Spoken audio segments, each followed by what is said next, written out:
যুক্তরাষ্ট্রের commander in চিফের চোখের ঘুম কেড়ে নিয়েছে পুঁচকে দেশ ইয়েমেন। ইরানে হামলা চালানোর আগে নিজেদের যুদ্ধ কৌশল ঝালিয়ে নিতে চাইছিল যুক্তরাষ্ট্র।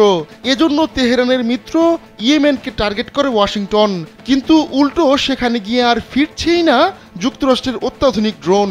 একটি দেশের বিদ্রোহীদের বিরুদ্ধে লড়াই করতে গিয়ে এত ড্রোন হারানোর নজির বোধহয় আর দ্বিতীয়টি নেই যুক্তরাষ্ট্রের জন্য।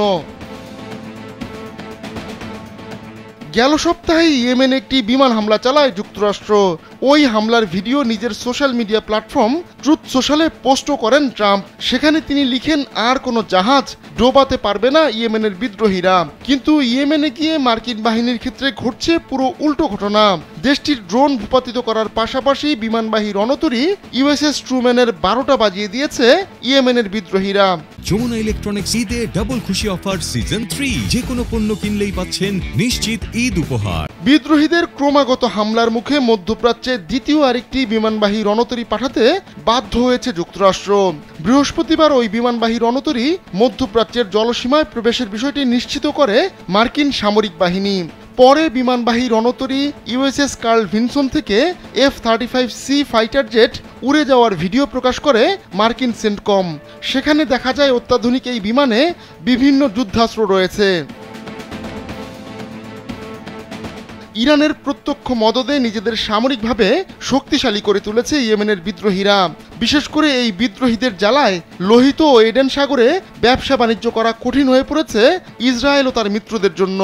আর তাই ইয়েমেনের বিদ্রোহীদের দমাতে মার্কিন প্রেসিডেন্ট ডোনাল্ড ট্রাম্প গেল মার্চের মাঝামাঝি বিমান হামলা শুরুর নির্দেশ দেন। কিন্তু ইয়েমেন পাল্টা হামলা চালাচ্ছে মার্কিন বিমানবাহী রণতরী লক্ষ্য করে। ক্রমাগত এই মিসাইল হামলায় ইউএসএস ট্রুম্যান একা আর কুলিয়ে উঠতে পারছে না। আর তাই এবার পাঠানো হলো ইউএসএস কার্ল ভিনসনকে। যুক্তরাষ্ট্রের একজন প্রতিরক্ষা কর্মকর্তা জানিয়েছেন, ইয়েমেনে শতাধিক টার্গেটে হামলা চালিয়েছে মার্কিন সামরিক বাহিনী। সম্প্রতি মার্কিন প্রতিরক্ষা মন্ত্রী পিট হেগসেথ এই অঞ্চলে আরও স্কোয়াড্রন এবং এয়ার ডিফেন্স অ্যাসেট পাঠানোর ঘোষণা দিয়েছেন।